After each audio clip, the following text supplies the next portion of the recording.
কৃষক বন্ধু শিবির আয়োজিত হলো রাজনগরের আদিবাসী গ্রামে। রাজ্যের মাননীয় মুখ্যমন্ত্রী মমতা বন্দ্যোপাধ্যায়ের অনুপ্রেরণায় রাজ্যের সাধারণ মানুষদের সরকারি পরিষেবা প্রদানের উদ্দেশ্যে দুয়ারে সরকার শিবিরের ইতিমধ্যে আয়োজন করা হয়েছে একাধিকবার। এই প্রকল্পে উপকৃত হয়েছেন রাজ্যের বহু মানুষ। এবার কৃষক বন্ধু প্রকল্পের পরিষেবা সমাজের পিছিয়ে পড়া মানুষেরাও যাতে ঠিকঠাক পান, সেই লক্ষ্যেই রাজনগরের আদিবাসী গ্রামে বিশেষ শিবির করে কৃষক বন্ধু প্রকল্পের পরিষেবা দানের প্রক্রিয়াও শুরু করা হলো। রাজনগরের গাংমুড়ি জয়পুর অঞ্চলের ঢাকা আদিবাসী গ্রামে রাজনগর কৃষি দপ্তরের তরফে এই শিবিরের আয়োজিত হয়। গ্রামে যেসব আদিবাসী মানুষেরা কৃষক বন্ধু প্রকল্পের জন্য আবেদন জমা করতে পারেননি, তাদের কাছ থেকে এদিন সরাসরি আবেদন গ্রহণ করা হয় যাতে এই প্রকল্পের সুবিধা তারাও পেতে পারেন।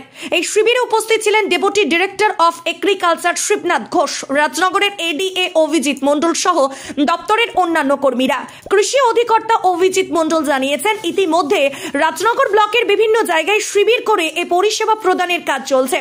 আদিবাসী সমাজও যাতে সরকারি পরিষেবা লাভের ক্ষেত্রে কোনো অংশে পিছিয়ে না থাকে, সেই জন্যই আদিবাসী গ্রামে এই শিবির করা হয়েছে বলে তিনি জানিয়েছেন।